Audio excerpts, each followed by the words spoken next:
Still see picture.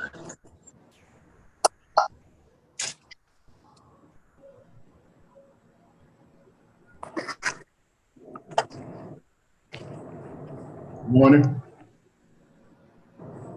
And good afternoon, morning, man. Good morning.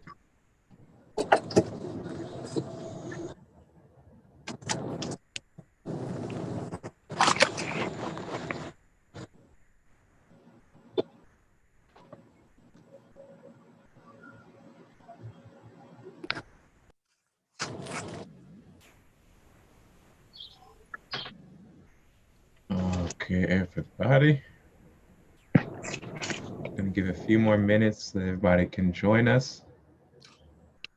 Mic check, mic check. We can hear you, How Bernard. you doing?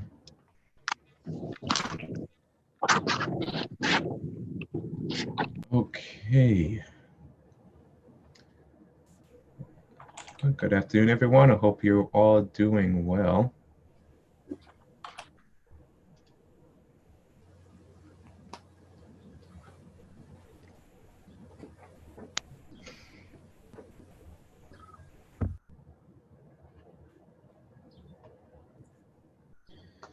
So I know I'm probably gonna have to repeat this a couple of times, but last week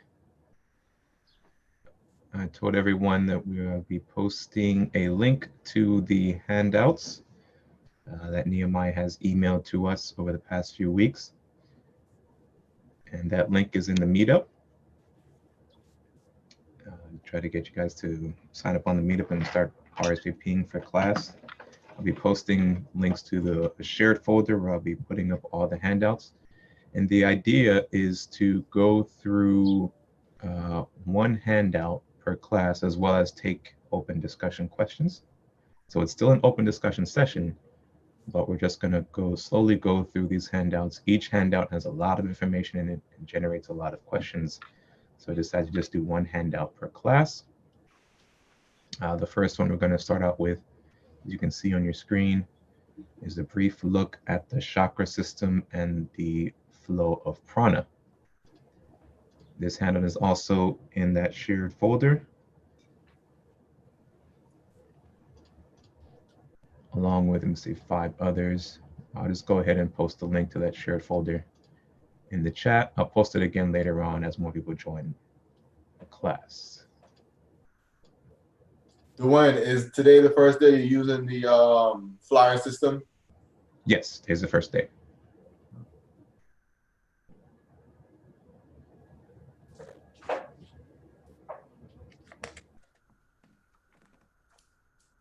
If I can remember. Okay, there it is.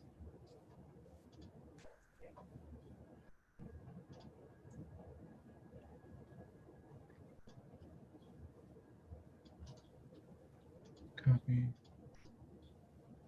paste.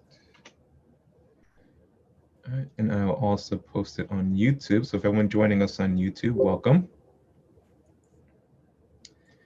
I'm gonna have quite a bit going on here, so it may take me a second to get to all of your questions, but I will get to them on both Zoom and YouTube. We're still going to use the same hand raising system, so if you have a question, go ahead and raise your hand on Zoom or post the question in the chat on both Zoom and YouTube, and I'll go ahead and address those. It's still an open discussion, but we're just going to use the handouts to go through each one and help everybody as we go along. I can't see. How do I move this thing so I can see the questions on YouTube?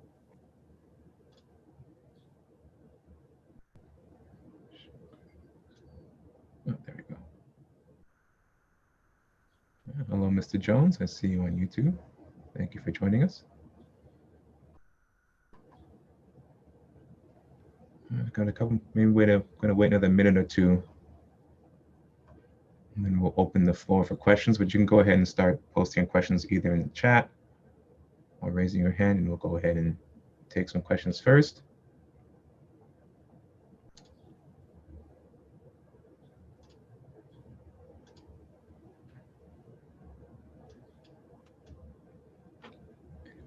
too many windows open. Okay. Close that. Close that. Okay.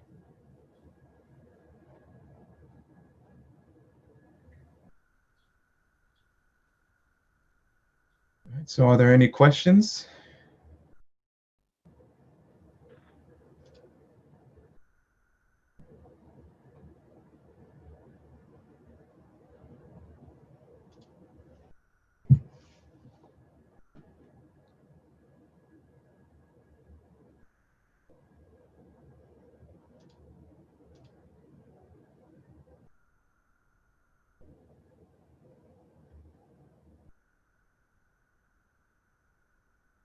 Can everyone hear me all right? Is the sound good? Is the video good?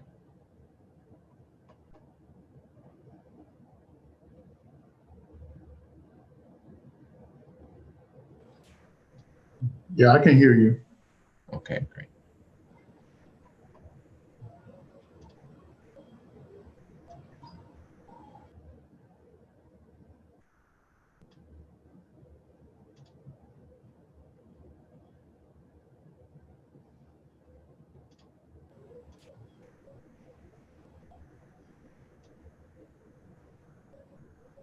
Is everyone able to see the diagram on their screen and see the video as well?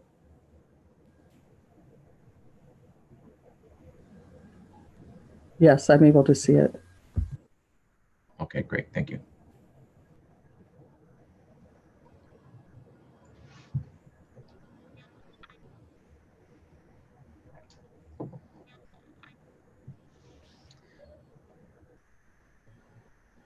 Okay, so for everyone joining us, welcome.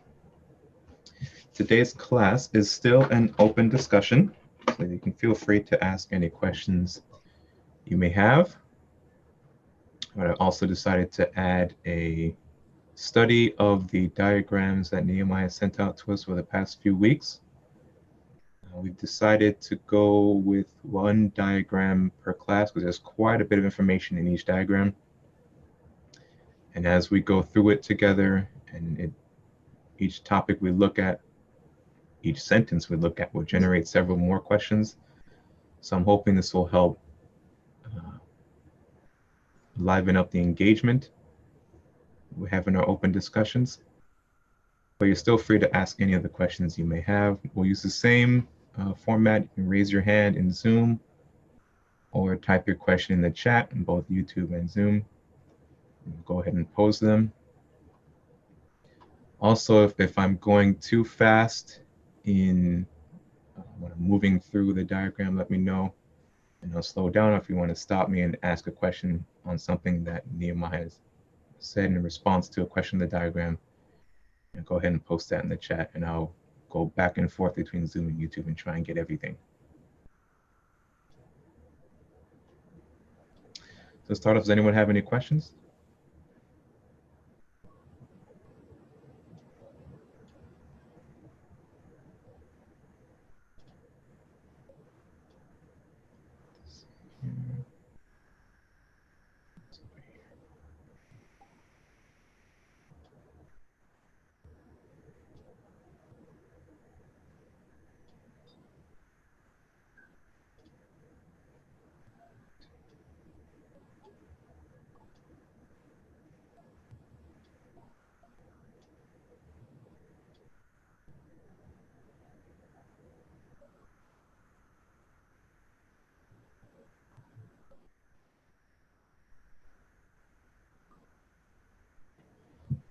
Okay. Okay, we have a question from YouTube.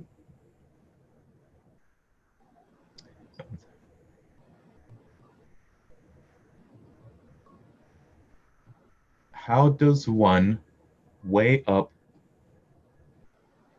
the greater good of actions? For example, a big athletic shoe retailer donating hundreds of millions of dollars towards groups fighting inequality whilst paying its workers next to nothing.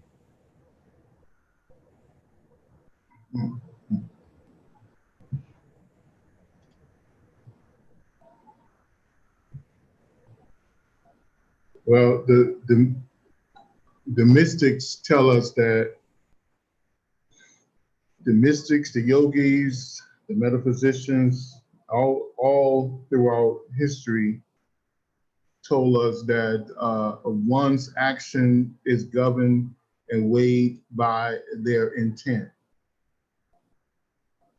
So what was the intention of the athletic store, shoe store, donating hundreds of millions of dollars? What was their intention? Their deep intentions for doing that.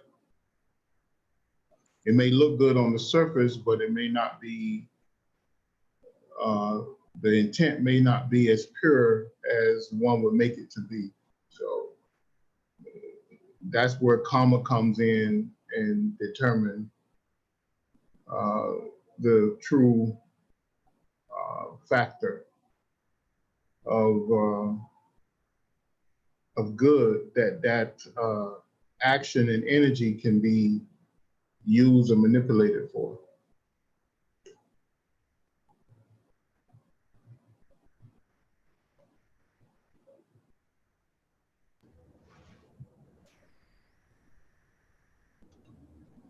Is there always a price for mass consciousness? Just you mean what I call group consciousness? Yes, to a certain degree, yes. Unless you rise above that, but you always have some connection to it if you were a part of it.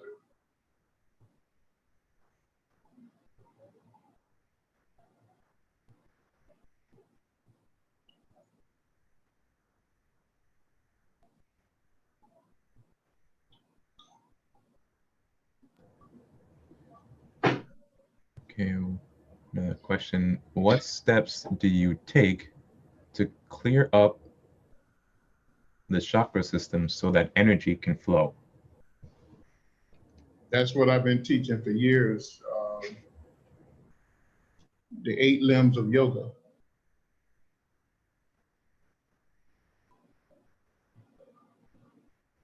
That's where we have the 8 limbs of yoga, which allows you to clear up the nadi system and the chakra system.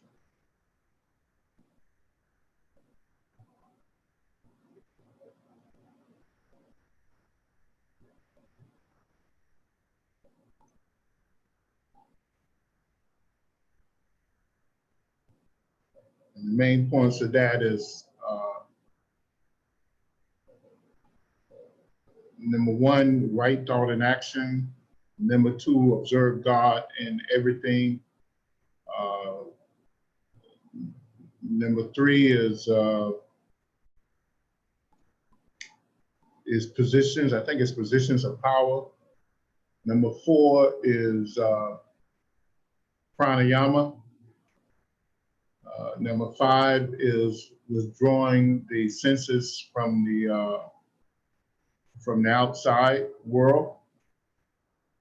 And number 6 is concentration. Number 7 is contemplation. And number 8 is meditation. Concentration is learning to take all your thoughts down one channel, where if you're thinking about something, then that's all you think about. So that you can draw the essence out of that subject or item or whatever you're focusing on.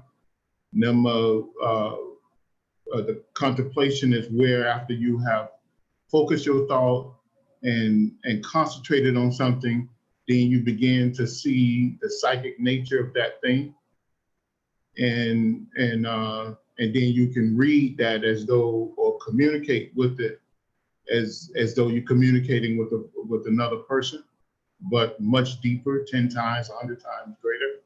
And then meditation is where you become one with that thing that you are trying to communicate, or that you have concentrated in contemplation on. And those are the 8 limbs of yoga, which leads you to purify the nadi system and the chakra system, to allow free flow of the communication of the soul with the universe.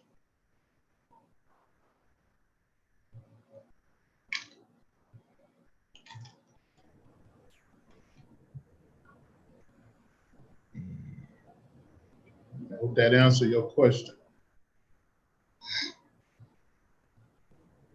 And a similar question, how to remove some scars from your auric bodies? Same way. Yeah. Saying those 8 steps will help you to do that.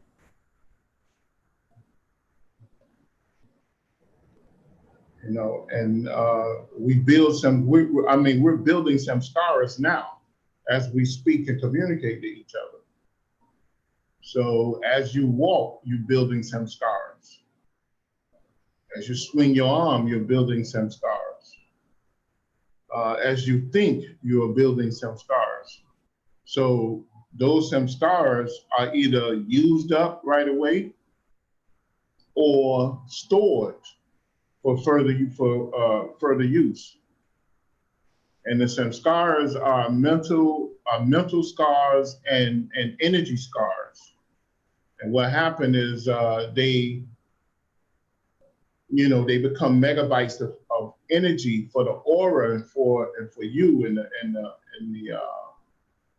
the future, in the presence or the future. So,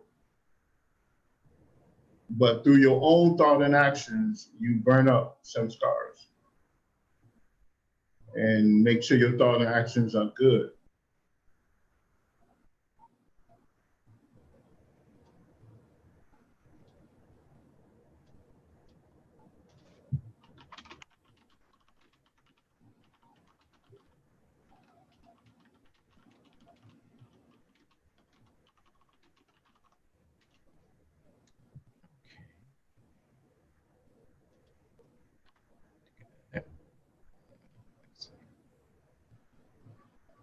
And a similar question, how do I activate all of my chakras?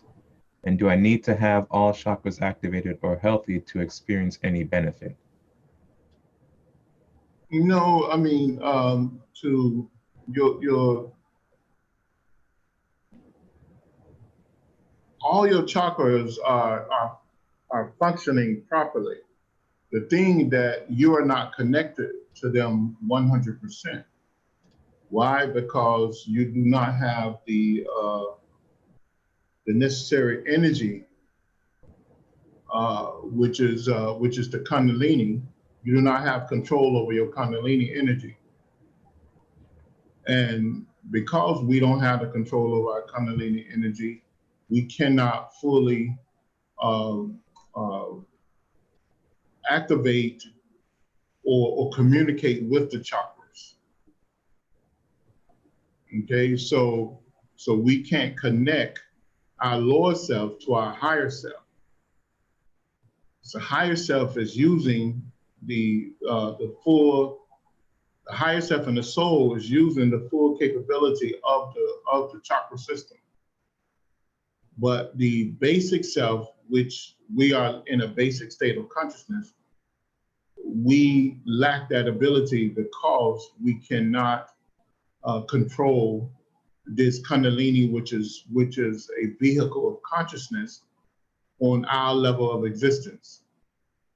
So we have to tame this Kundalini. We have to connect to it, increase it, pull on the full source of the Kundalini, and then we can begin to activate the chakras on our level of consciousness to the best of our karmic ability.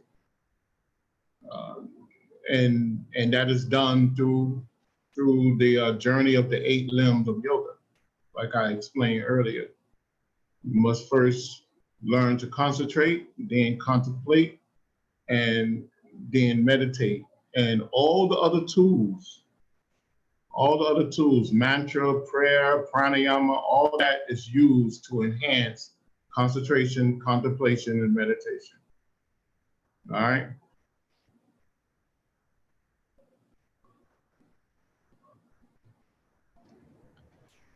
If an alleged chakra healer uses the 8 limb steps, can they clear the chakra of others without the client's participation? A good healer who can manipulate prana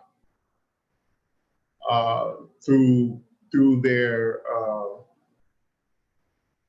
their hands and heart chakra can clear a particular level of obstruction from the vortex center to alleviate pain for you. And what it's actually doing is manipulating karma or energy by introducing a certain energy into your auric system that allow the devic presence there to take that energy and use that energy to remove the pain. Okay, so yes, that can happen. Now, they're not activating the chakra.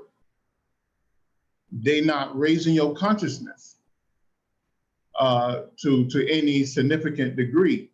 What they're doing is bringing about a balance of energy within the valence level of the aura, which is a very basic animal type human level of the aura, which is basic consciousness. And that's what they're doing, because you have built up those negative samskaras, as all of us do. And what it does, it activates the part of your consciousness, which is that valence, the verity level of your consciousness that keeps you unfocused and in pain, either emotional pain or physical pain or some type of mental pain.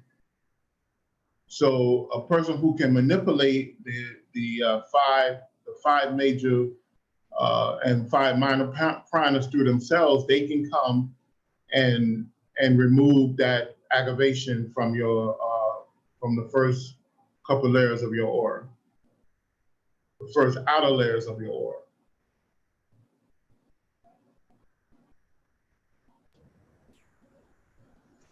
Okay.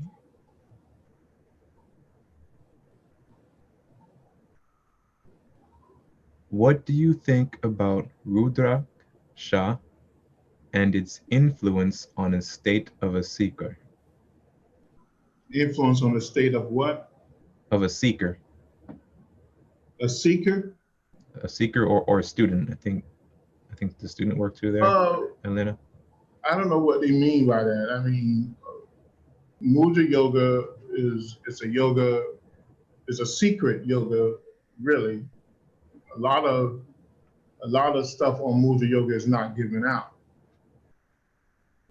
to the public. I think in my lectures and my little write-ups, I probably gave more than most people in the last 100 years. To be honest with you, you can go and check that too. But most people, most of that knowledge is not given out.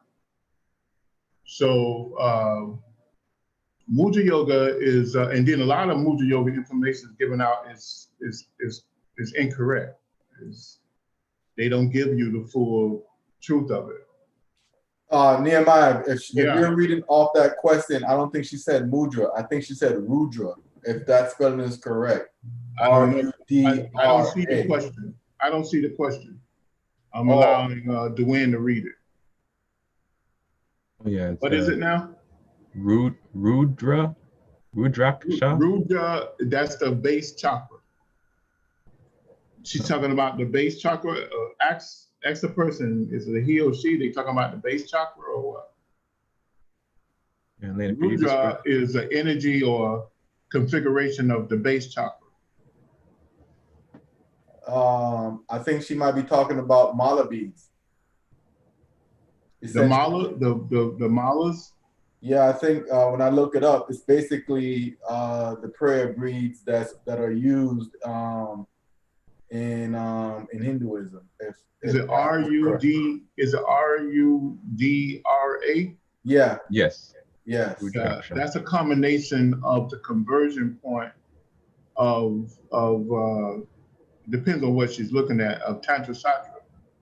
Conversion point of the first conversion point is a trigger and conscious level type thing. So you can use the mala beads, using that, chanting that 108 times for 1,000 times or 10,000 times in order to help wake up the consciousness using mantra. That's what she's talking about. In fact, you use mantra and mudra. Yoga, mantra, mudra, along with the 8 limbs of yoga to do that.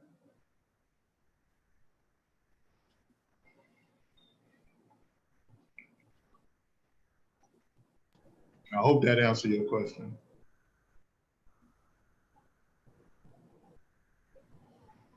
Nehemiah, you want to go deeper into that, if you don't mind, on the mala beads and the significance of the 108 in number? Yeah, go ahead. And what? No, the significance of a mala bead, its use, why it's 108, and whether the aspirant or seeker realizes it or not, what's really happening to them when they incorporate it into their practice, whether they're conscious of what's happening or not. Yeah, the mala beads are designed to allow you, every time you chant that mantra, to chant that mantra 108 times. And the reason for that is that you have 108 chakras within the auric body. So you place that mantra on all 108 chakras if you chant it 108 times. And that helps to calibrate and balance the auric structure, because each mantra intoned properly release a particular energy configuration within the auric body. So the masters and the swamis tell us to chant, to use the mala beads in order to chant the mantra. And you may chant the mantra,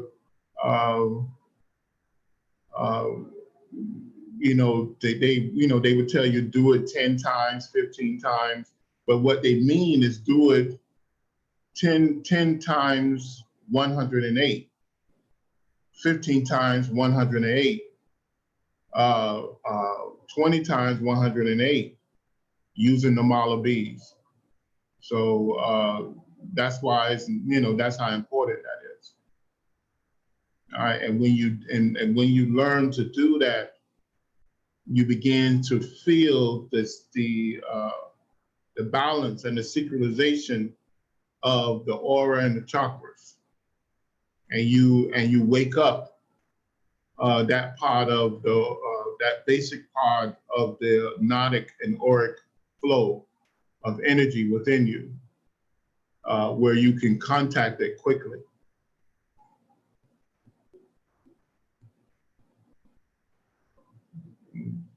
Did that make sense? Everybody understand that? Yes. Okay. Yes. How difficult would it be to keep your chakras aligned and open after sustaining a fracture to your lower spine? Will concentration and contemplation still assist me in this? It depends on how bad that damage is in the spine. It may prevent you from fully raising the power of Kundalini. But it just depends on how bad. You still can experience deep levels of concentration, contemplation. I know some people that was paralyzed and they were still able to raise Kundalini to a certain, partially raise Kundalini and project their consciousness from the body and walk around on between the realms or on other realms with no problem. So it just depends on how bad that fracture is and how much you are willing to work towards creating the proper conditions to allow you to do that. But in most cases, if it's really bad, it's going to limit your ability, at least for this life, to fully raise Kundalini.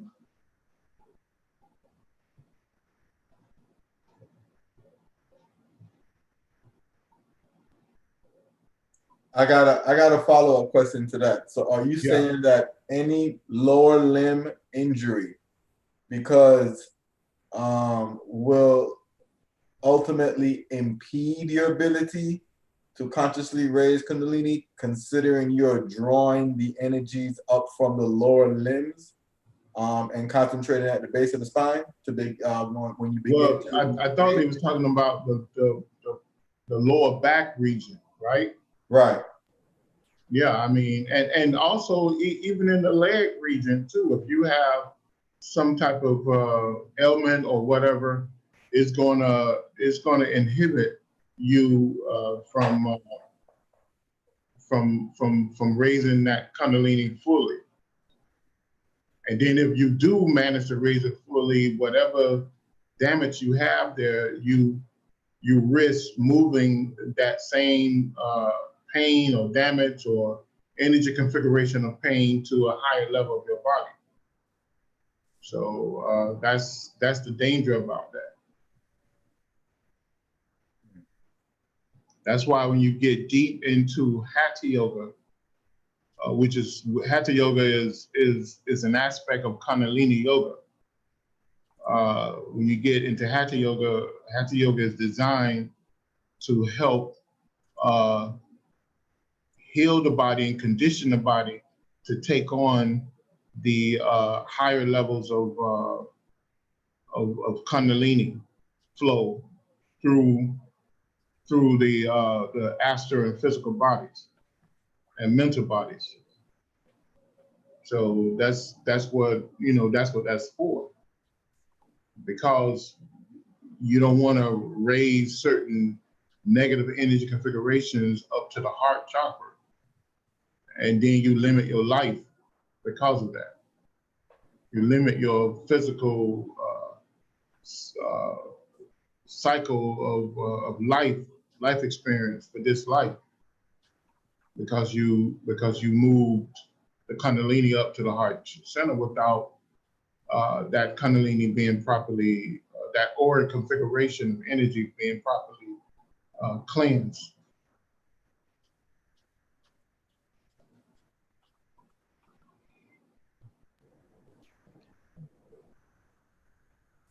It's kind of another follow-up question to that. Mm. Do, for example, physical disease or mental illness prevent a human being from fully using or activating their chakras?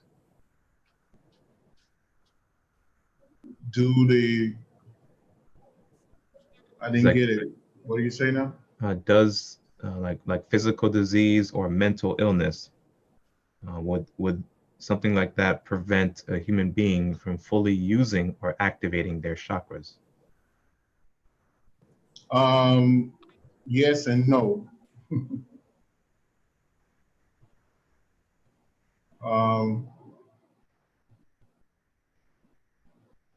A lot of people that has mental problems, so-called mental problems, is because their psychic ability have woke up and they wasn't ready for it. So they are experiencing two worlds at two or three worlds at once. And because there's very little people that understand what's going on with them, they fall into an emotional storm, and they feel that they're crazy. So, but that's not in most cases, their so-called crazy or schizophrenia is not that. So, but then you have those people who do have some type of splendor in the brain or consciousness or mental body, and they have a misalignment, and they may have been suffering from that for a couple of lifetimes. So, and then, you know, of course, it's going to be hard for them to focus and raise Kundalini. First of all, you have to be able to concentrate in order to raise the power of Kundalini.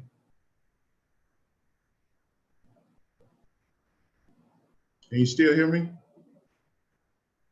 Yeah, we can hear you.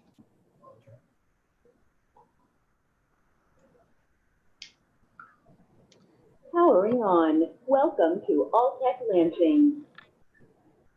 Okay, a follow-up to the spine question. She said, I sustained a fracture to my L4. I'm able to walk and drive, just a lot of pain. That's the extent of my injury. Yeah, so if they could work that out, they should be all right. If they have severed the spine in any kind of way, or fractured the spine in any kind of way, not completely fractured, but they understand what I'm saying, but they may have a problem. But if they can, if it's only swollen and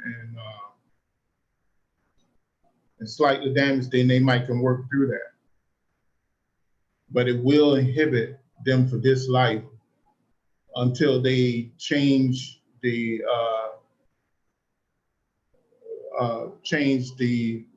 common configuration within their auric body that makes up the physical body.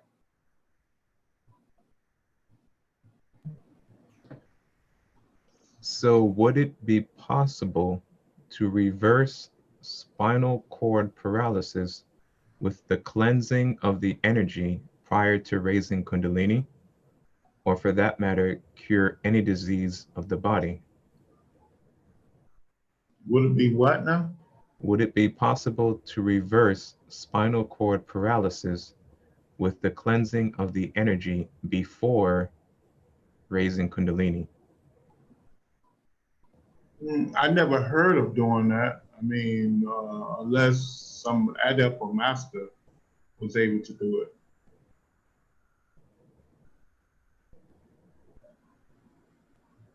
Or for that matter, cure any disease of the body? You can cure almost any disease in the body depending on if it's comically allowed.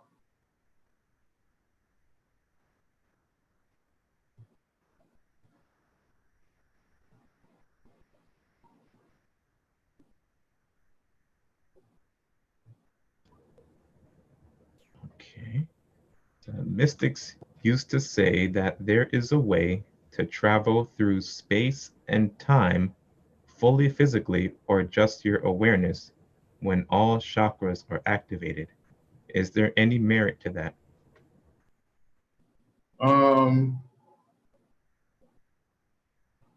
It's how they saying that. I mean, this.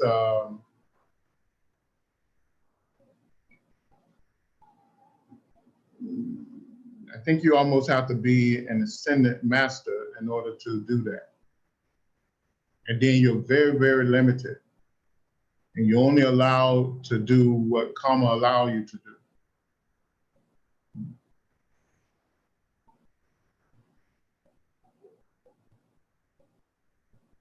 Can everybody hear me? Yeah, we can hear you. Okay, I'm getting indications that something's wrong. I can hear you loud and clear. Okay. Yeah, we can hear and see you. Okay, I can't reduce my screen. They're telling me to turn off some of my programs.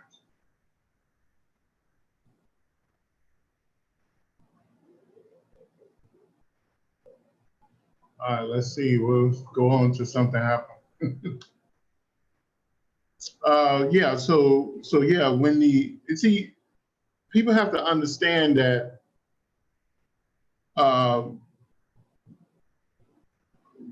the ability to evolve is the ability to control.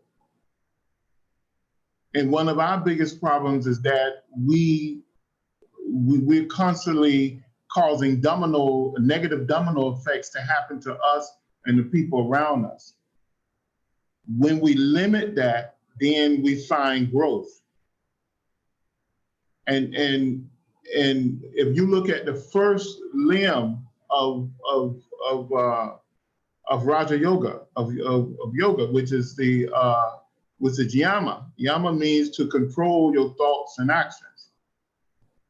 When you begin to control your thoughts and actions, then you begin to blossom and you begin to see many things around you that you didn't see before. And you begin to lessen the impact, the negative impact that you have on the people around you. And you increase the positive impact that you have on the people around you. So as you move up the ladder, as you gain control over your thoughts and actions, your emotions, you limit your movement, you push all your actions or let's say 80–90% of your action towards making union with God, which is your higher self. And then what you'll notice is that a lot of chaos and stormy stuff that's going on in your life is reduced. And once you begin to do that, you begin to take control over all your energy levels within the body, within the physical body, the astral body, which is the emotional body, the mental body, the etheric body, and even the 5 major energies and 5 major energies and 5 minor energies that's going through your body, your 10 senses, and things begin to shift for you. They begin to shift for you on a mental level, on a spiritual level, on a physical level, and then you have greater access to power. Now, the main difference between us and a ascended master is that the ascended master works strictly within the control. I mean, strictly within the laws of karma. The only way they move from point A to point B or point B to point C is karma will allow that to happen. And that they're moving in that direction in order to bring about some type of balance for not only themselves but the world and the people within the world. So then that gives them the ability to move through time and space. See, so that's the big difference. But they will never do it for selfish intent. They do it for the benefit of everyone around them. I hope that answers your question.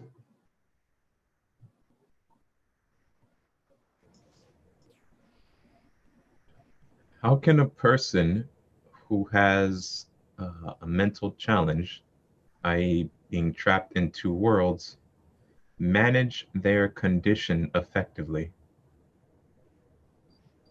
They can do that by pinpointing, according to the yogis.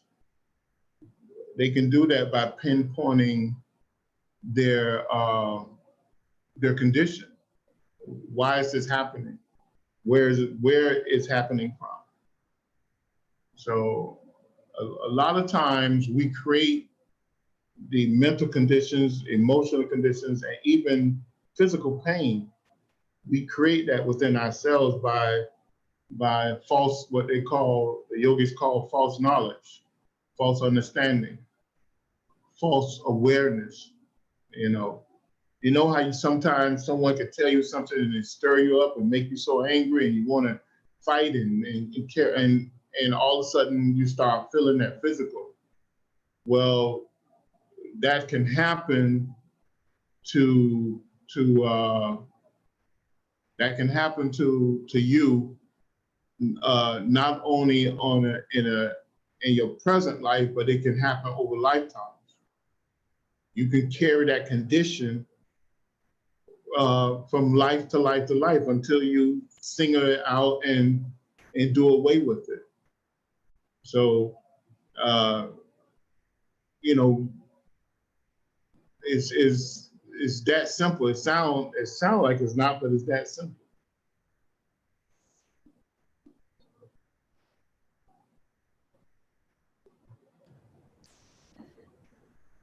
Is there a mantra for being more self-disciplined? Almost all mantras allow you to be more self-disciplined. Just it's the use of the mantra. Just being able to use that mantra, use the repetition, Java,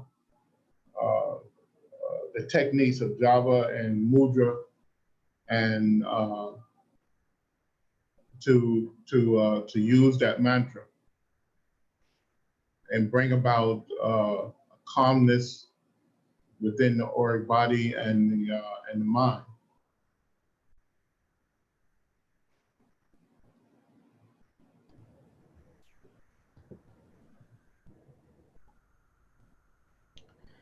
In regards to cleansing, is there any particular way to cleanse my yard or property effectively against negative entities and individuals? Yeah, it is. I don't really want to go into that. I mean, I can, if you write me, if the person write me, I will give them a couple of techniques. Because if I go into it, people don't want me to explain every aspect of it. But I will do that. I can direct them to some people who wrote about that. But if I tell you something, and if you ever went into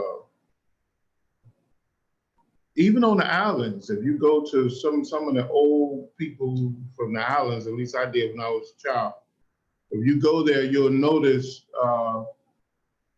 certain homes are more open and welcome or whatever. And the same thing with Buddhist temples. They arrange the flowers, they arrange the rocks, they arrange everything in a certain way, and then they create a mental environment over that area, and where they respect all life within that, within those grounds. So that's one way. And that's very hard, but when you go there, you immediately notice if they are practicing that, you immediately notice the difference. Because why? Because they did that, they raised the vibrations, they raised the mental vibrations of that particular area. So you can do that, and so the old remedies that you get from the Caribbean people or the African people or even the Indian people is real.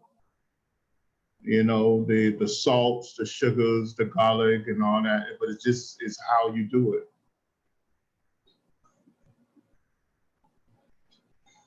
Even the holy water is real.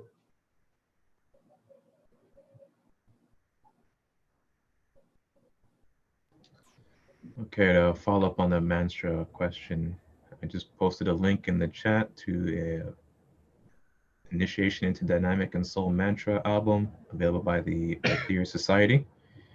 You can go there and either purchase a CD or the download and be initiated into several mantras, particularly the ones that we use throughout our practice and even in some of our services that we perform. Okay.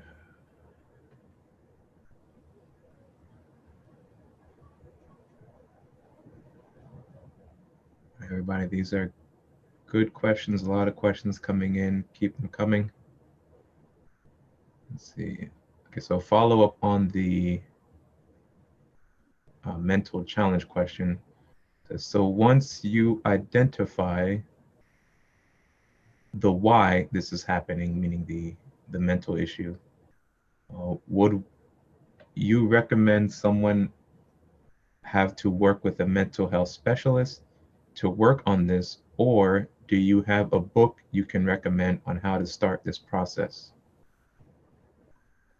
Yeah, I believe in mental health therapy. I believe that it's good to go to someone to help you work through. You don't have to tell them your whole life, but I believe that they are mystics, whether they claim they are or not, because for thousands of years, mystics have used those mental therapy type practices in order to help people. So I do believe in the mental therapy. Just find a good one, and and they can help you find the bottom line. When you can find a practical mystic therapist or metaphysical therapist, that's even better too, because they can help you locate what's wrong with you. What triggered that mental string of confusion within your auric and karmic pattern. And when you tie back to that thing and tie that off and put it away, then you'll be all right. You'll find that things are clear and you can move on. So it's just that simple. I mean, so I do believe in speaking to a therapist and talking to them, or a psychiatrist or a psychologist, because they can profile you. They can by talking to you and listening to you, they can direct you to what's exactly wrong.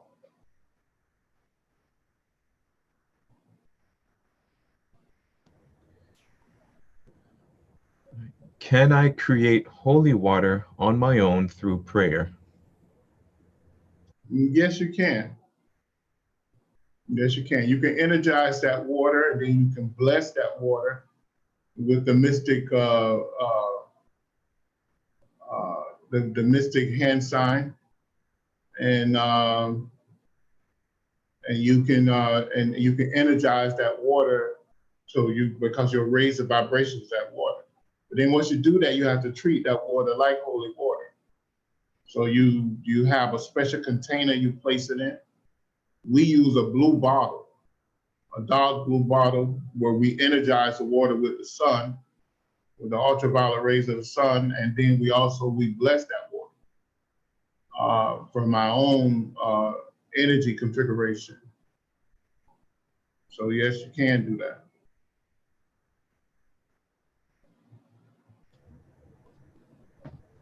Okay, Lawrence, I see your hand is raised. Go ahead and ask your question.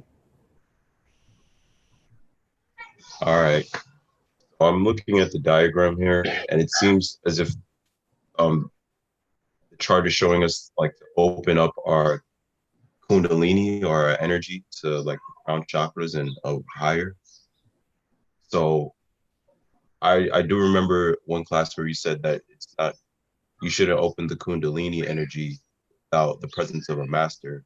So should we be doing like certain exercises to open our Kundalini by ourselves, or should we go in the presence of a master to do that?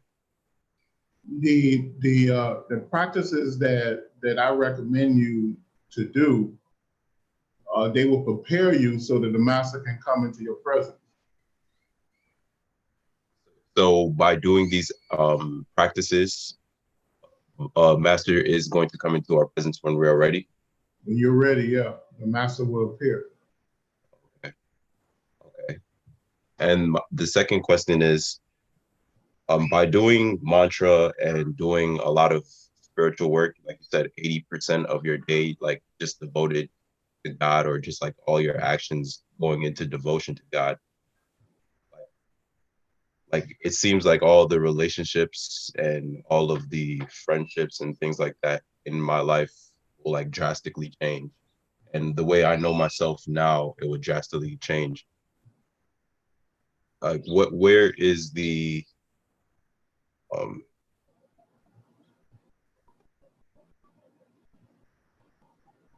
like why would I want to do that to myself? You know what I mean? Like why would I want to like get rid of like things that I like? You know what I mean? Like the music and, you know, entertainment and things like that. Why would I want to do that?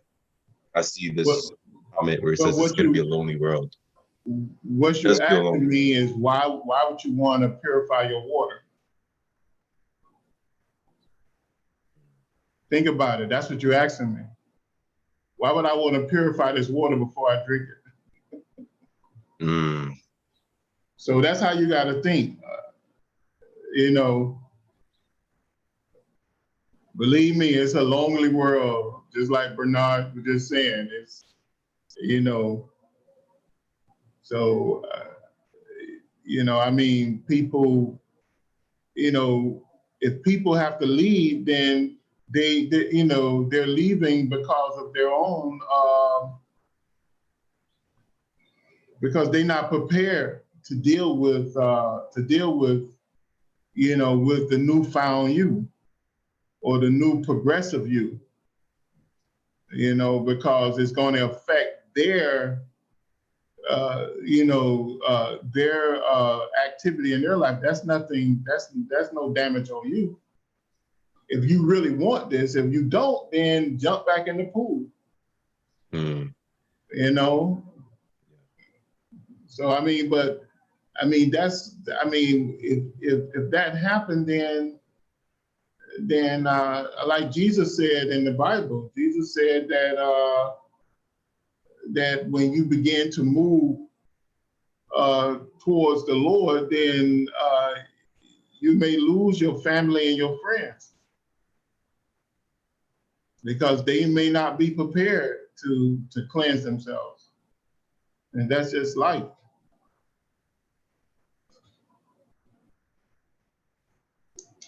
But I mean that happens. Think about it. The people you knew in grade school and that you was very close with in grade school, you wasn't close to them in junior high school or middle school. And the people you was close to in middle school, you were not close to in high school. And then when you went to college, a whole different set of friendships happened.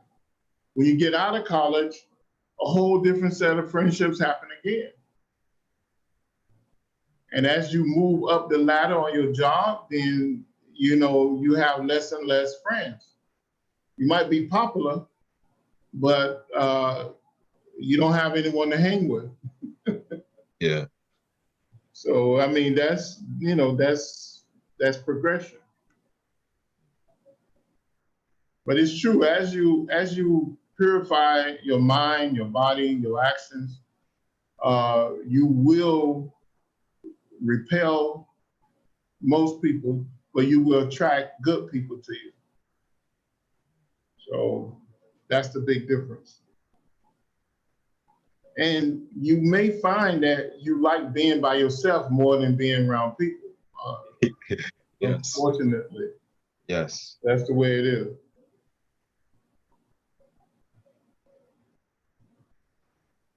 Thank you. All right.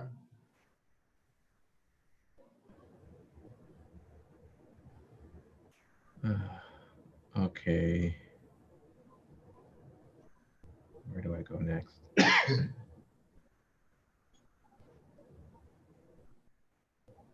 Is there a particular license one must obtain to become a metaphysical therapist? I have studied metaphysics for years, and I have been a nurse for the past 23 years, now retired, but I would like to serve. I I don't know if there's a license. I wouldn't, but I know back in the 70s, there was 70s and 80s, there was a push for there was a push for what you call it? There was a push for parapsychologists.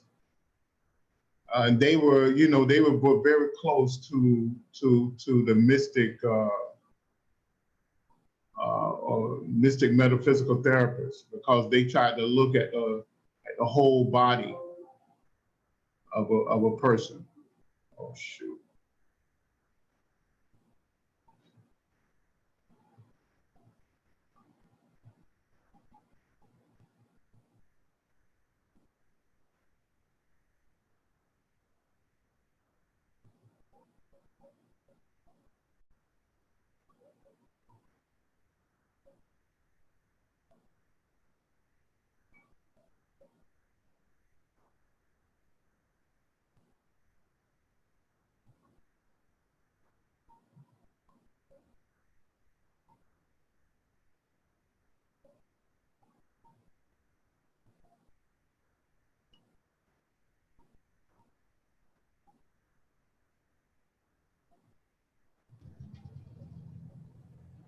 Is everything all right, Nima? Yeah, like I said, it kept giving me that signal. It kept giving me that signal. Did I go off for a minute? No, you're still here. We can still hear and see you. Okay. I couldn't see anything though. Oh. Okay, yeah.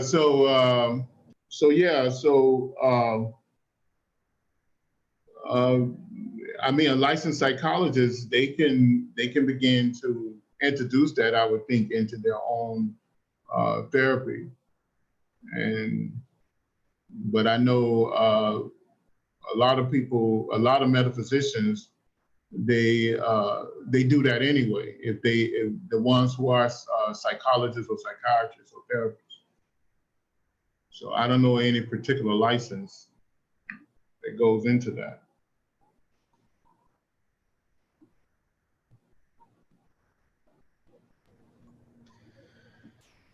I have high anxiety and high social stress. What kind of practices would you suggest in order to prosper while amongst my peers? The relaxation practices. And there's Sivananda, Swami Sivananda, a lot of his students,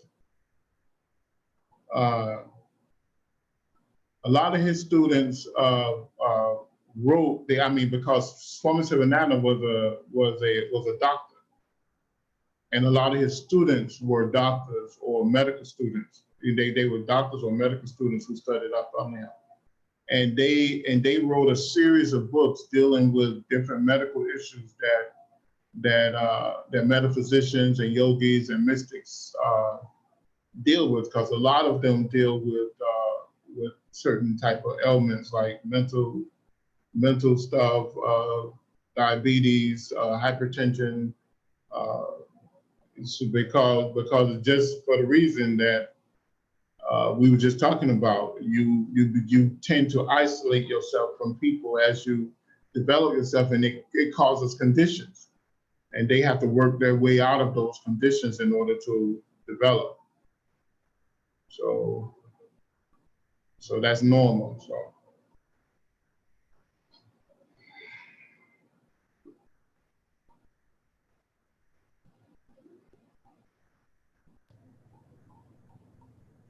Okay, are there any additional questions? Any further questions? Oh, what did I do? Okay. As we wait for more questions to come in, let's go ahead and start a dive into the diagram.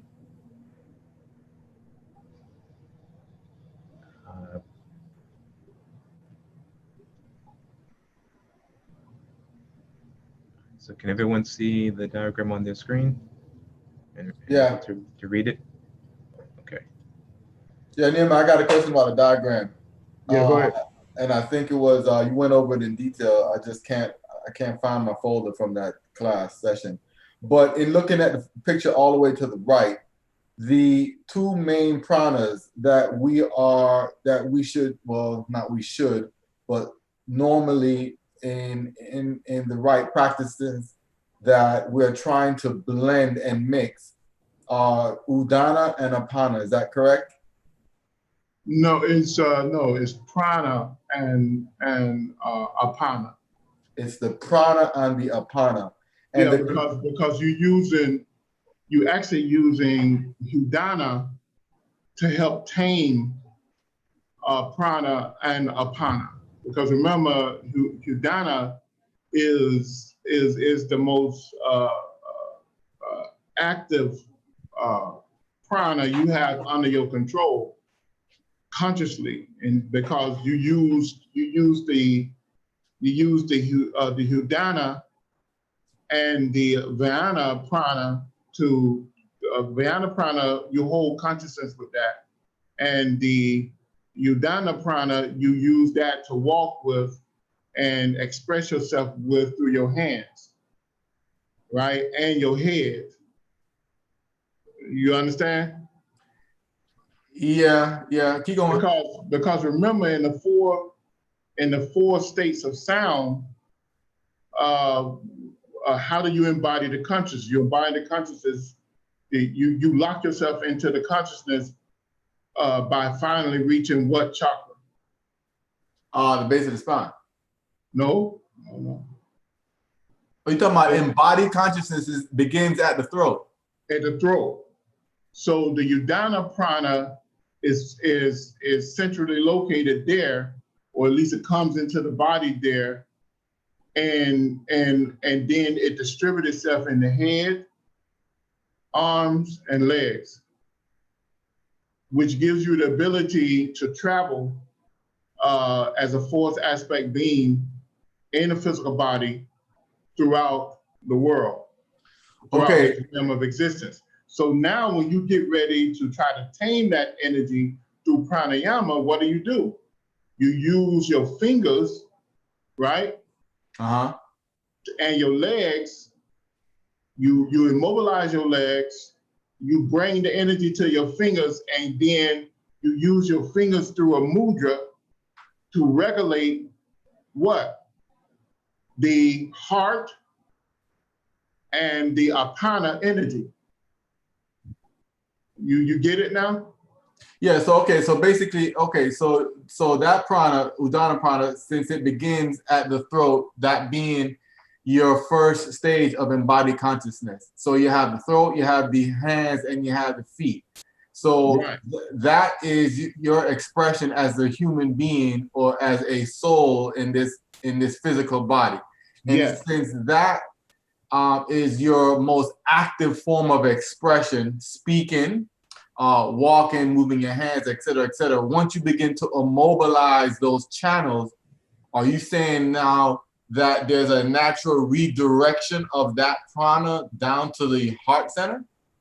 No, because what happened then, the heart, remember the heart center, it has a motion and a sound, right?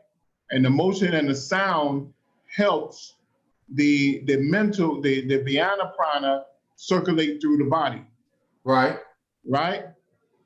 So and the signal of the heart center actually comes from the Christ center, right? Mm-hmm. And it falls down to the sex center, which keeps the subtle bodies alive.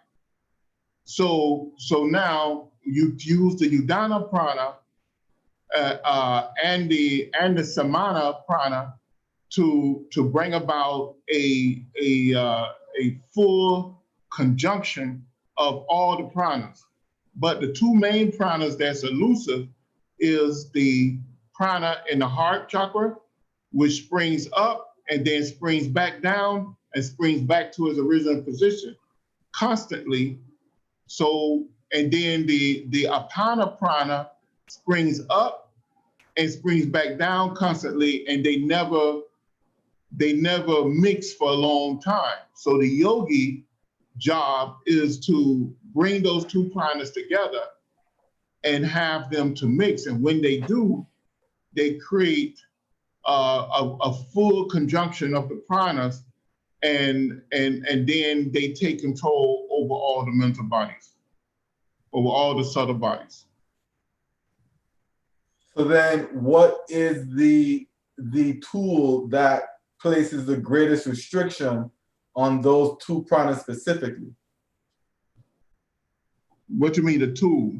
Like, would it be, for example, your mantra, for me, in my, you know, if my mantra is spoken and is projected through your voice, through that center, so you're consciously arresting the prana that flows through that center. And then now when you put yourself in a lotus, and you're also restricting the movement, and then you're obviously, you got your hands and your knees and you're using the mudras. So then that is like an obvious external means of arresting and beginning the process of controlling that mantra. I mean, sorry, that prana. Remember, pratyahara. Pratyahara is what? Is withdrawing the senses, right? Right. After you have did what? After you have controlled your thought and actions, which is yama, then you go to niyama, where you recognize the presence of God and absolute in all your actions.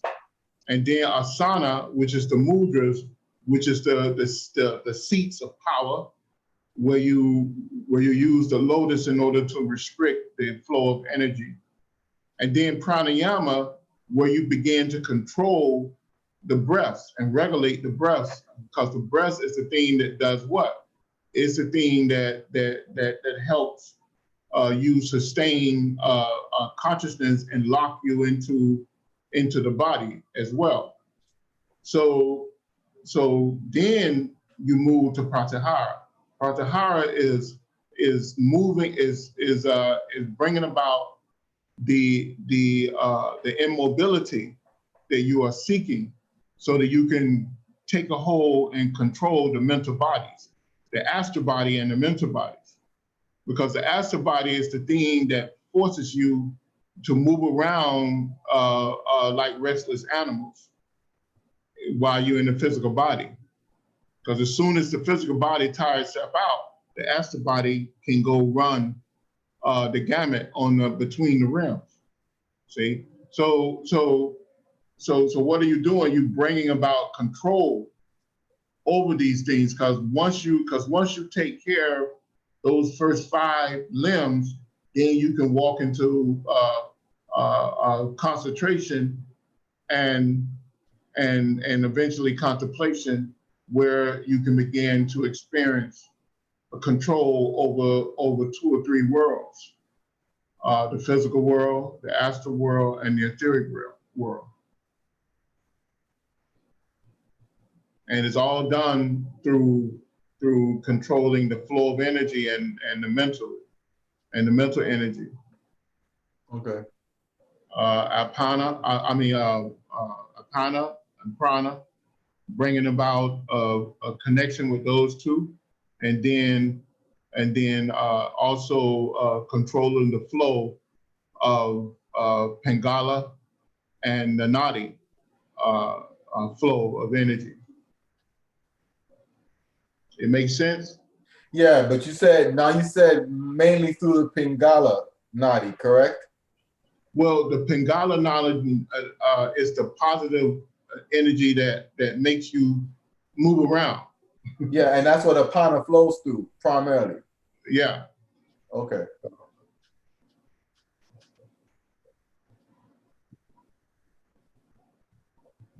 Okay, makes sense.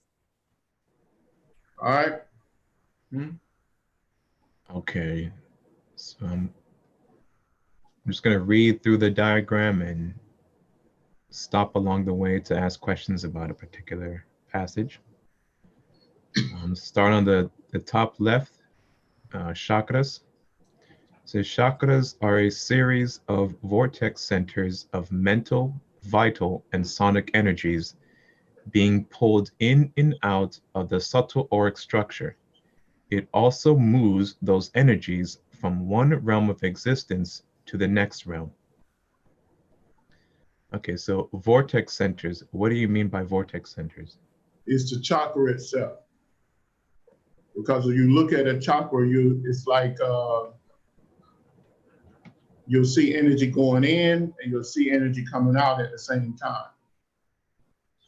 So Dr. George King described it pretty good. He said, fill the tub up with water, throw multiple colors in the water, and then unplug it and let it go through the drain. So what you'll have that effect of a vortex where everything's rushing through there, and you'll see something rushing out as well. So it's a vortex. It's a vortex of energy. And that mental, vital, and sonic energies. You know, I see Right. that, and I think mental, I think Ida, vital, I think Pingala, and sonic, I think of sound. Yeah. Those are those three energies that are flowing in and out of a chakra. Right. In different configurations. And on multiple realms of existence. Right. Now, if you wanted to, you can really get into what you mean by vital. I mean, vital is the prana, sonic is the sound, obviously, and then mental is the sixth, quote unquote, the sixth force, of course, that is the sheath for the vital forces. Well, when I say mental energies, I mean mental energy. I mean, it's a flow of mental energies, which is the idle energies of the nadis. Okay. So the mental energies is chitta that have been converted into manas because it's been touched by the actions, by the thoughts and actions of man. So it flows through the body, and it helps the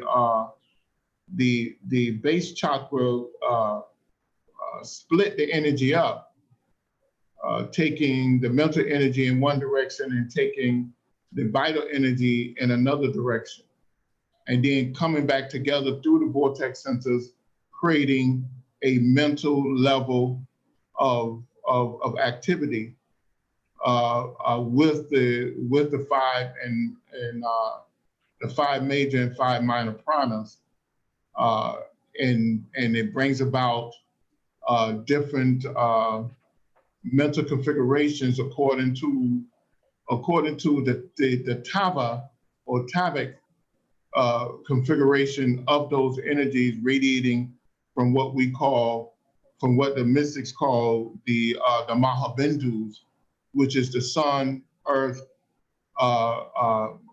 and moon and planets. See, because they give the karmic law of what the configuration should be for the life streams on any planet of this earth. I mean, any planet of the solar system.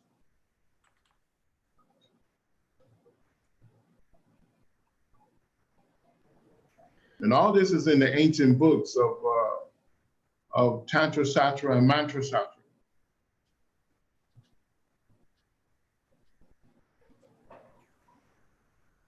And so those mental and vital energies, do they all flow equally, or is there a change in the flows energies throughout the day? Like, say, for example, during the day, it's easier for me to be more physically active, but at night, it's more easier for me to think and to be more mentally active. Yeah, because of the tavic influence. And the tavic is, if you can imagine what the what the ancient people called it was this huge tabic matter, which means a mode of motion that radiates from the sun, that radiates from the moon, and radiates from the earth and all the other planets. And then what it does within our solar system, it creates this subtle mode of motion, or what they call tabic matter, what the scientists now is calling solar plasma, or what they call it dark matter. Okay, but it was already named tabic matter thousands upon thousands of years ago. And what happens is, as the energy moves from the sun, because you have mental energy, you have vital energy, you have sonic energy.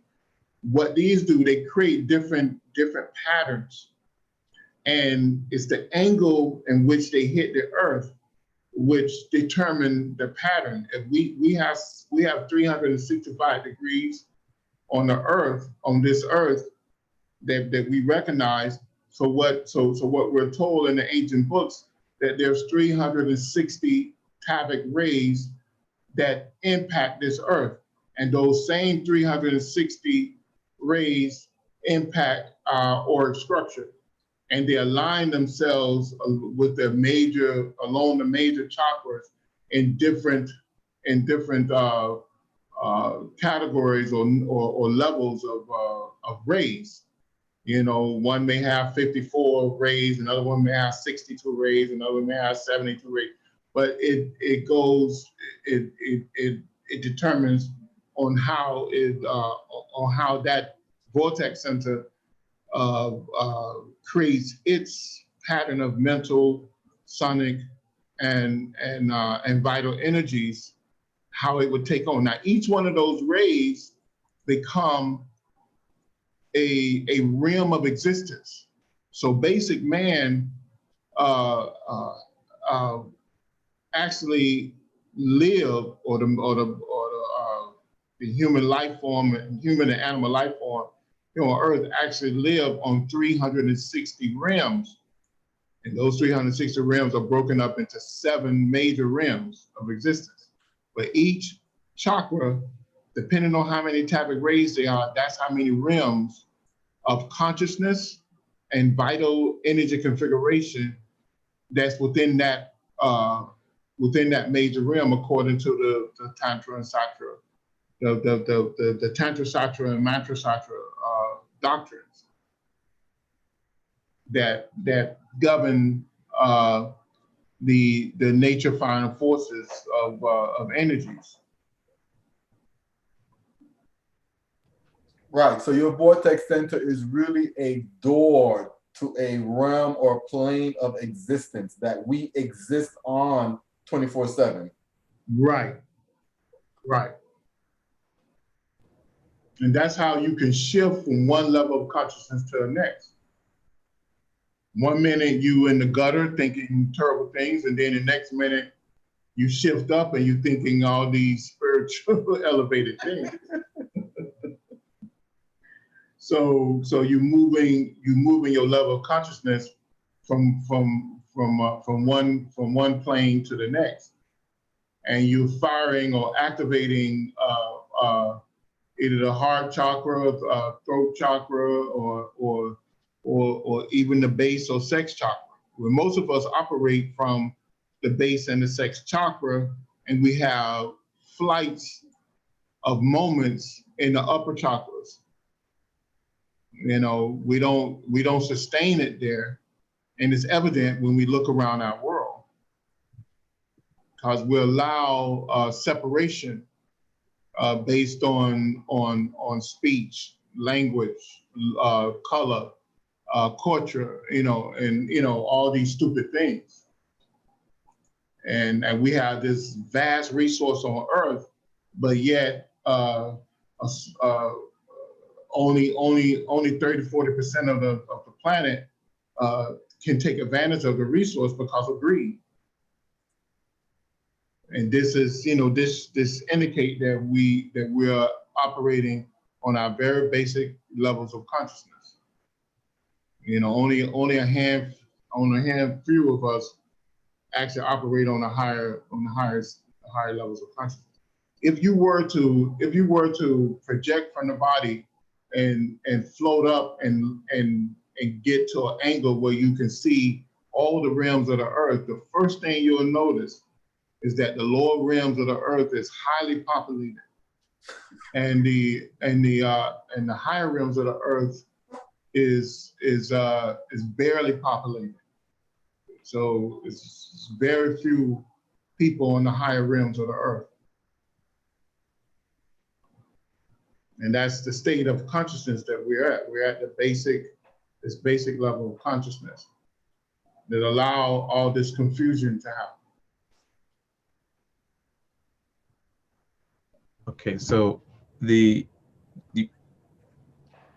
this vital, mental, and sonic energy is being pulled through the vortex centers in and out of the subtle auric structure. So that means at all times we are connected to all the realms of existence. Yes, you are. Now. That's what sustains you. Karmically, that's the only way you can be here on this planet. So that's what sustains you. So even though I'm only consciously aware of my present existence on this gross physical plane in this body with this name, Dwayne McLean, is there an equivalent body or existence on all the other realms simultaneously? Yeah. The soul is on all the other realms simultaneously. You might have a soul mate or another aspect of yourself. You may have 10 other aspects of yourself that might be in different levels of experience and evolution that you may have to join in one body before you ascend. They might be on many different other planes of existence, consciously, I'm saying. You know, but the soul is in all those bodies, and the soul is conscious on all levels of existence. So that's what they mean by soul mates. Your soul mate will eventually be blended into one body, and then you will ascend. All your soul mates have to come together, and then you ascend. And if a group of soul mates come together and ascend before all of them, if that's karmically possible, then eventually those other soul mates have to reach up with you at some time. Either you wait for them or you help them accelerate their growth, because it's an aspect of you.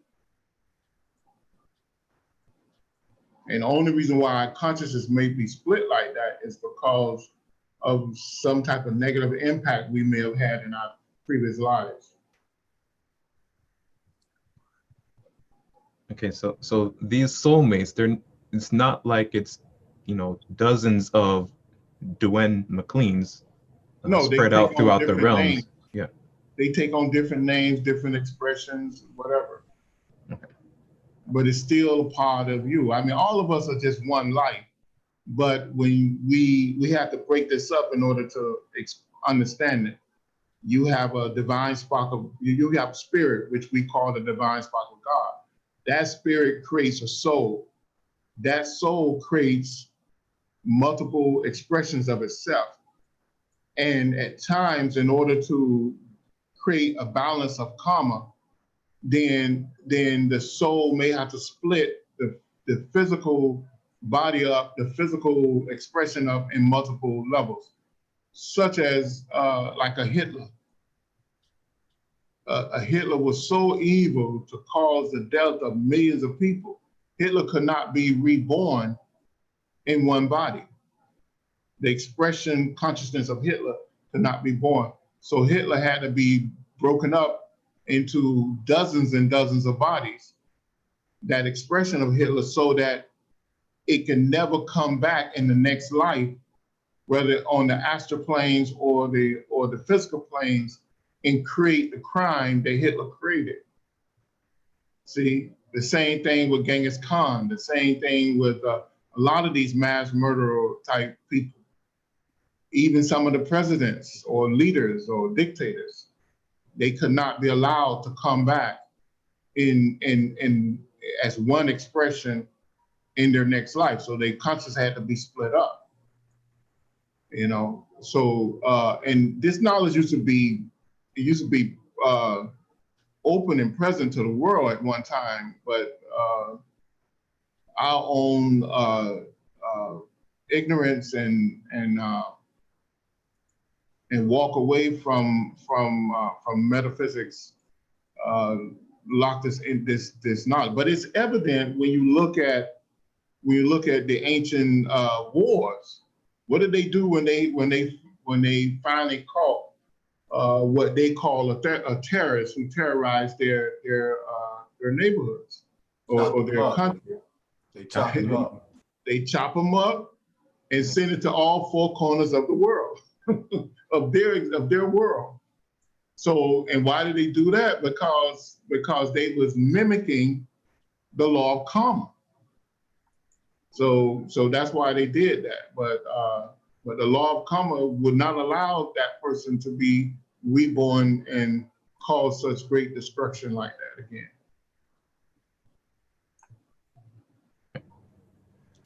So again, a series of vortex centers of mental, vital, and sonic energies being pulled in and out of the subtle auric structure. That's a healthy, or the way that this vortex centers of the chakras are supposed to operate. We hear a lot about, you know, chakra cleansing or clearing the chakras. Well, you got to understand, every one chakra is flowing properly. What's, like I told you many times, what's happening is that in the valence level of that aura, the same way we create pollution on the earth and the pollution circulate around the earth, well, our aura is the atmosphere for our body, and we create pollution within the aura, and it circulates around the body. And of course, if you have a vortex within the aura, then of course you're going to have a buildup of that pollution over that vortex. You understand? Right. Mm-hmm. So what happens now when the energy comes in and goes out, the energy is discolored, is contaminated. So we are constantly projecting contaminated mental and vital energy into the world, and we're constantly taking in negative mental and vital energy within the aura. So we have an aura full of pollution. See, one of the first things you notice when you become a psychic is there's a gray mist everywhere.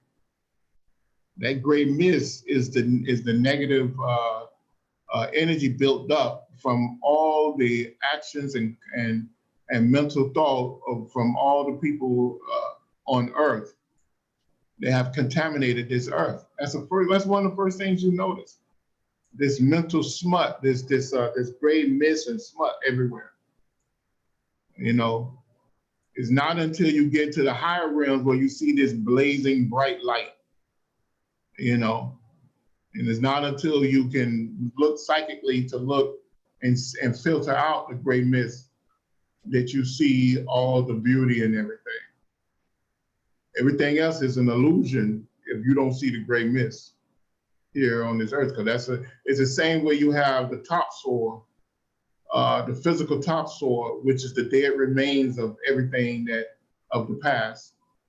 Here on this earth, you have that gray mist on the subtle, between the realms, but on the subtle physical realms of this earth. So it's not the chakra itself that needs to be cleansed, but the No, energies that we pollute that it's go the in and out of it. atmosphere. Yeah, It's the And nadis. yeah. yeah, I was gonna get to that. So similarly, how the divas have to use the energy we give them to build our environment. You know, good bricks and bad bricks has to mix all together to make our Right. house. As we distort and pollute the energies that flow in and out of the chakras, that has to be used to frame our expression, our conscious expression on that particular realm of existence. Right. Because remember, the aura is a great devic laboratory. Remember, I described it like that. Right, right. The aura is a great devic laboratory. So it follows the rules of karma, the laws of karma. So that's what we're dealing with. So it's not, people they kind of misname things. Or I'm cleansing your, cleansing your chakra. Not really. You are and you're not. So and that's why this was what I explained earlier. Okay, everyone, I hope you can kind of understand why I decided to do one diagram per class. We're only 2 sentences in and we've been going 40 minutes on just those 2 sentences. So we have a couple of questions here. I think a lot of these questions have already been answered. Regarding energy, if one is attempting to clear energy but is full of negativity and confusion, can this person help others to clear up their chakra system? Yeah, I kind of told you what was going on there. Yeah. The aura is contaminated. Yes, they can do that. They can, if they are a good healer and they can manipulate the energy with projecting energy within the aura to push out the negative energy and to give the aura enough energy to help push out the negative energy, yes, they can make a difference. If their society have a book, they have a couple books, but they have a book called You Too Can Heal. They give you the basic a basic method of doing that. One of the books is by Dr. George King.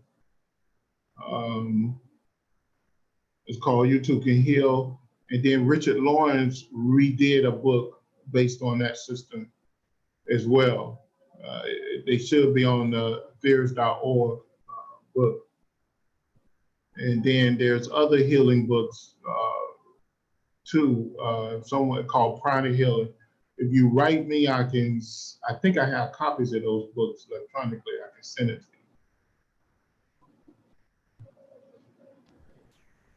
you. Is it possible to know some of the names of your soulmates? I mean, some people claim that they do. I don't know if that's necessarily so. And usually if you meet up with a soulmate, what we're told is that in most cases it's because that's the last time you will be separated from that aspect of yourself, and you're about to merge in order to move on. But yeah, so it's and then most people don't understand what a soulmate is. They think that, oh, it's your lover. That's not really the case.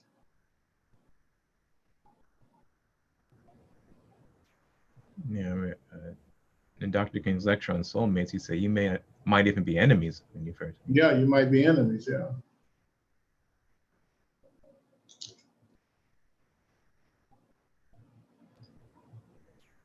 Okay.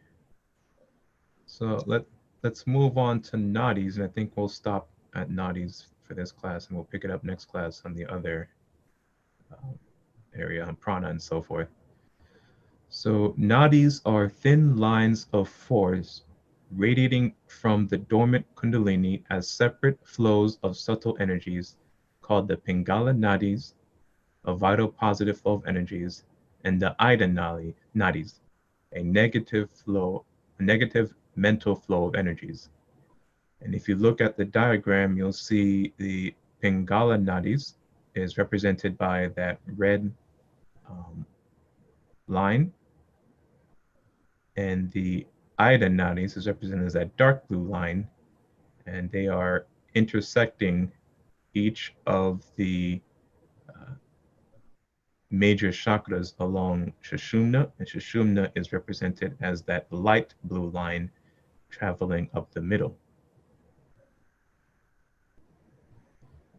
And also you'll notice that the Ida and Pingala Nadis travel all the way up from the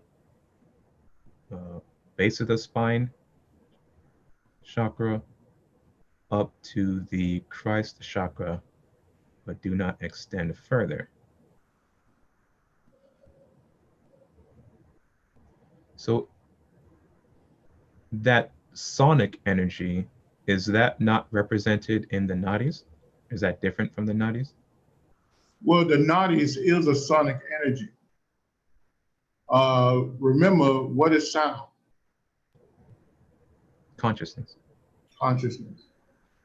The Kundalini in the Muladhara chakra, when the Kundalini, when the Shakti energy is moved into the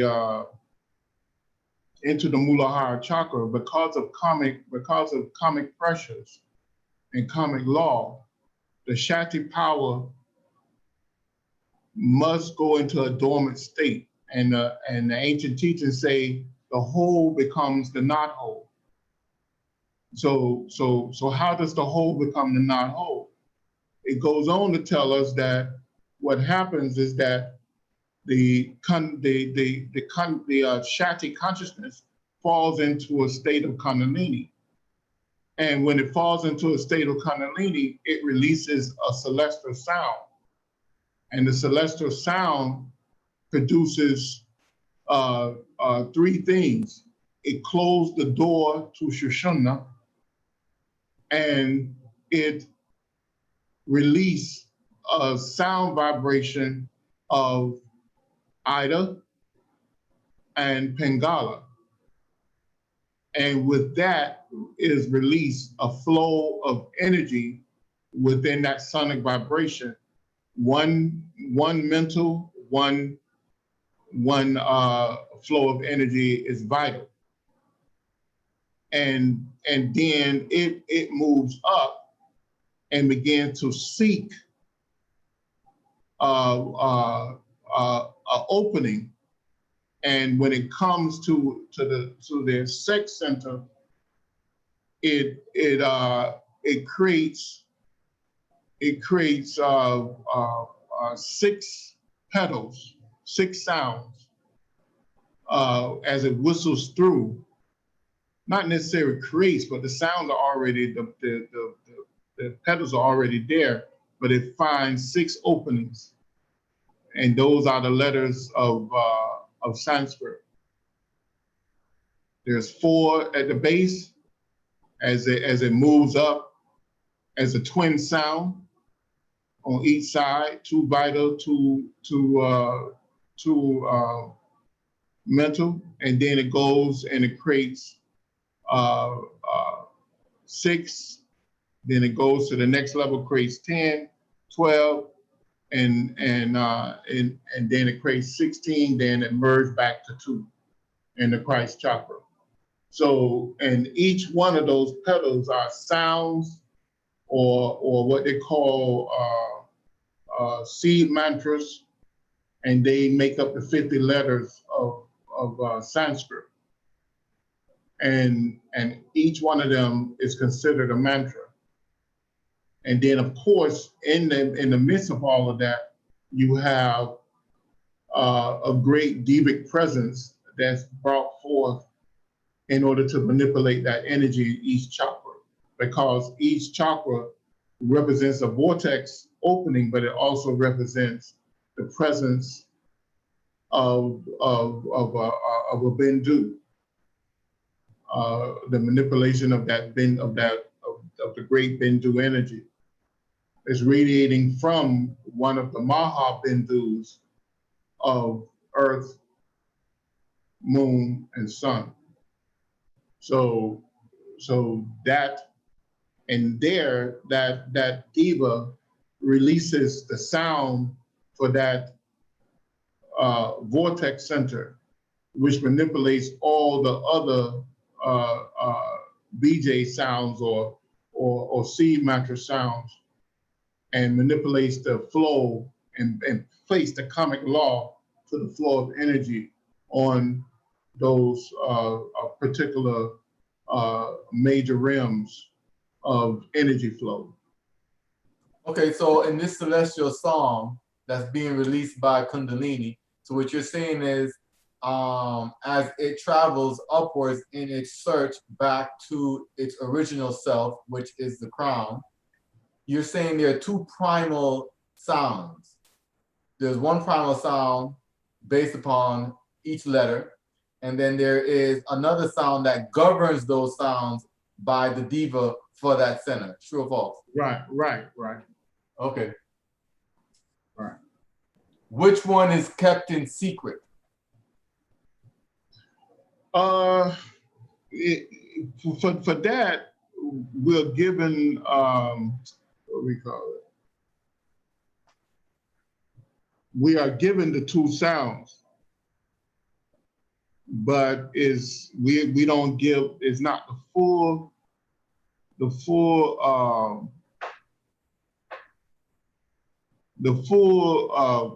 sound of it is not given. It's actually reversed. And, okay. and they tell us what the mantra is, but they give us the physical aspect of the mantra, not the subtle aspect of the mantra. But I imagine in your practice, the first thing you notice that changes, well, I mean, it depends on you, but one thing that you notice is your, as you chant the mantra, say you chant the mantra for an hour, right?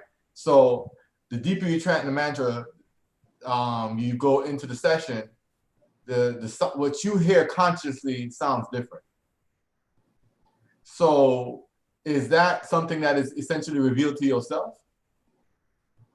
Yeah, those things are revealed to you, but remember what they do in that, take some water. What they do in the ancient teachings, they tell us is Hamsam, remember? Mm-hmm. They say that's what the sound is. And then they release the sound, then they reverse the sound into what's called into the mantra, into the Soham mantra, because they reverse it, remember? And that's the celestial song. Okay. That's the physical aspect of the celestial song.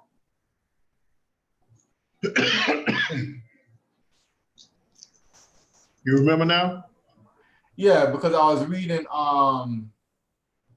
so Arthur Avalon, I guess it was Serpent Power, and I think somebody from Sivananda in one of Sivananda's book had almost like decoded it, if you didn't already see it, obviously, but he basically explained how the mantras for each chakra should be pronounced, but it was actually in the footnotes.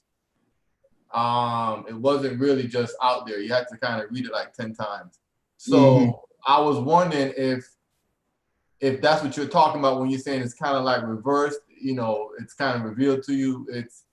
I mean, everybody knows what the letters are. Everybody knows what it sounds like, but I mean, just as important as what you're pronouncing is the arrangement and the order and the intonation of each of those mantras. Yeah. It's what they do. Yeah, they rearrange it, but they make it backwards. But the backwards part of it is the physical aspect of it. Okay.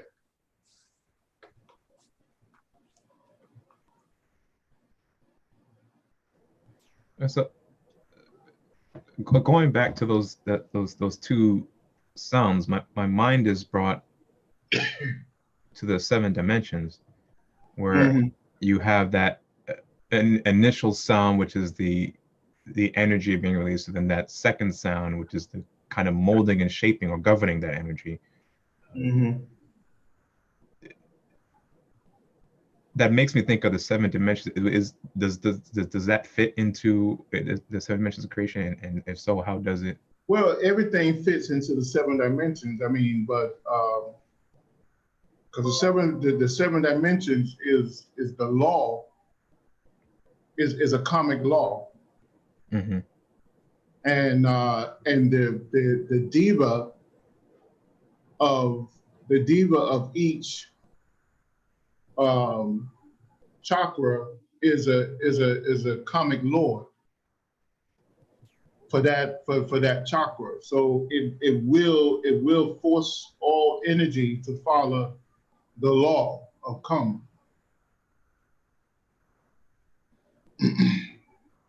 And so, being a diva, it has to work with the energies we color to put in and out of those vortex centers.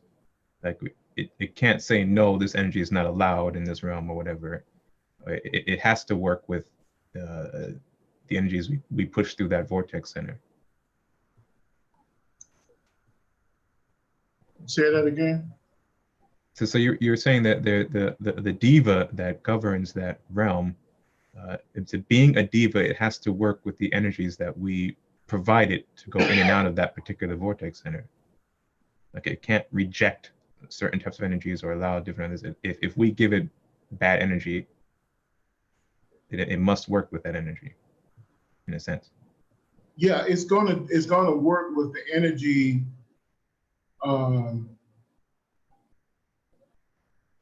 It's going to work with the energy that is given.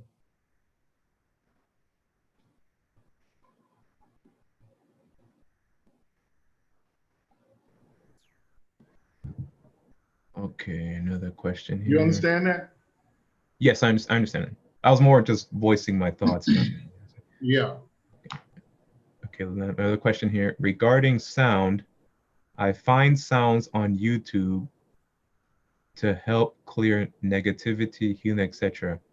Are you saying these sounds are really beneficial? Well, it's one thing I want to add quick, guys. When we talk about sound and light, we're speaking in metaphysical terms, like meaning beyond physical. So it's not just audible sound or visual light. It's the entire spectrum and even beyond that. So it's more than just what we're able to interpret with our limited gross physical experience. So And we're talking about, in most cases, we're talking about Sanskrit mantras. So, and then you have to be careful about taking those mantras from certain people.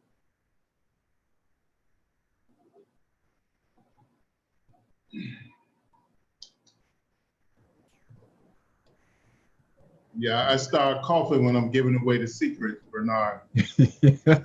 So I have to. I wasn't coughing before. What kind of madness is this?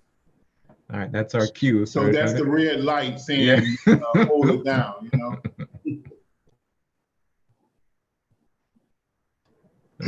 Are there any further questions before we close today's session?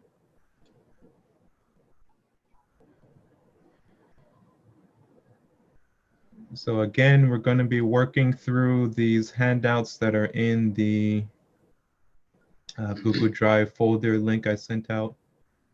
Please go ahead and sign up on our meetup so you can get announcements of our courses and a direct link to these handouts. As you can see, there's quite a lot of information in each one of these handouts. And instead of just one class, it may take us a couple classes to work through them. But as you can also see, it's a lot of good discussion generated from it. So And then some of the people, they write me. Normally, I write back within 3 to 7 days. If I didn't write you back, that's unusual. So email me again. I see somebody said that I didn't write them back. I thought I did because I usually answer all my emails within 3 to 7 days. So, but yeah, I will write you back.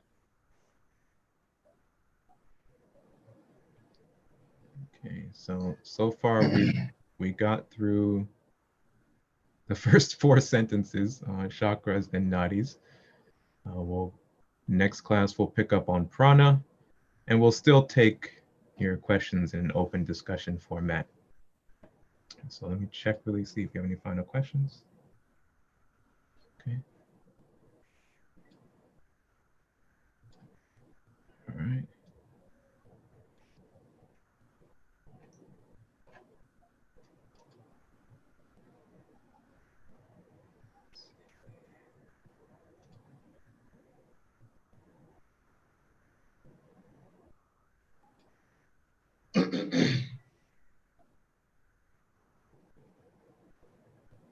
All right, so next week, I hope everyone will have a chance to review this diagram and have some questions ready.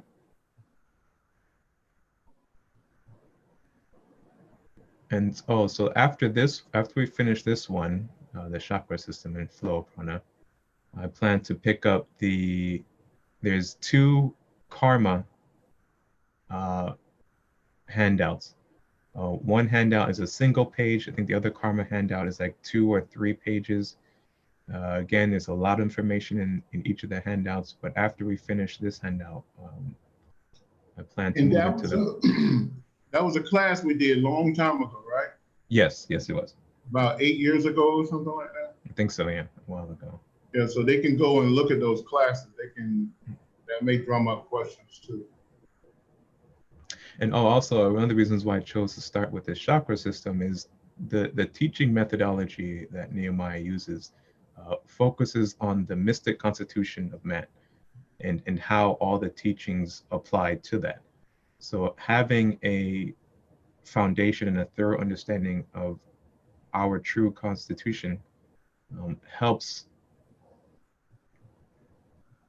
connect all the dots together and makes it easier to relate and bring these teachings home.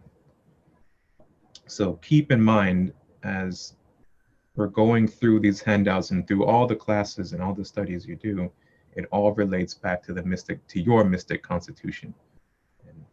And that's one way you can help develop your discrimination. And as you're, reading and studying and hearing more information and going deeper into your spiritual evolution. Lem, don't worry about it. That's a feeling that we all have. When I first started, I felt like I was, drinking from a fire hose. But as you continue to go through these teachings, to study and to practice, you absorb a little more each time, and it begins to make sense. It all begins to come together. Okay, so let's go ahead and close out with our prayer.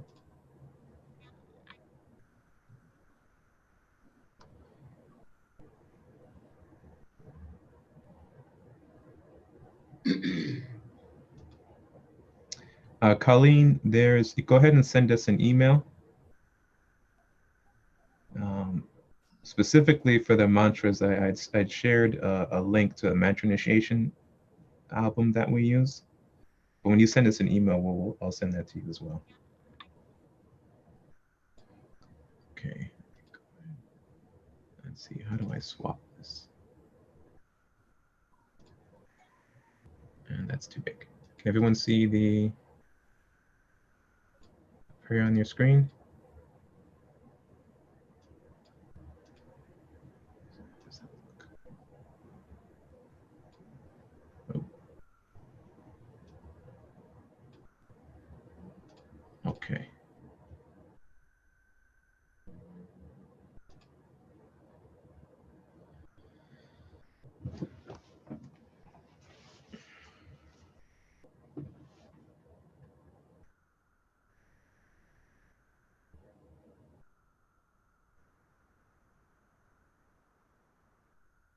The New Lord's Prayer.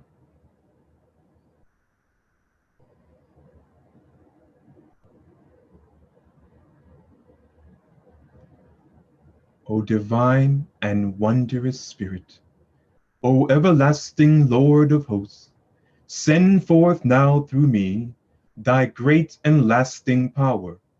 Allow me, Almighty God, the lasting privilege of radiating to all the world thy great love, so that those who suffer may be given the power and energy to rise above their weaknesses.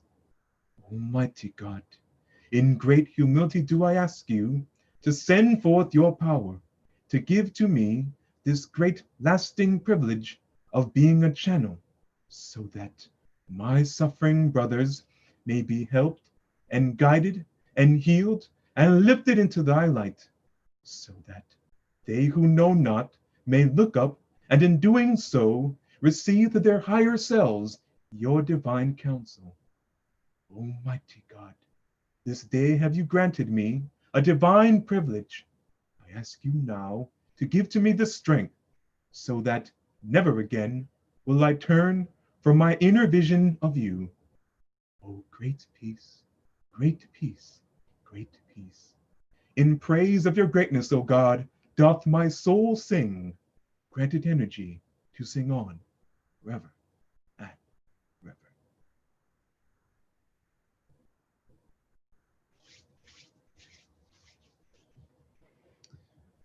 All right. Thank you. Everybody. Thank you.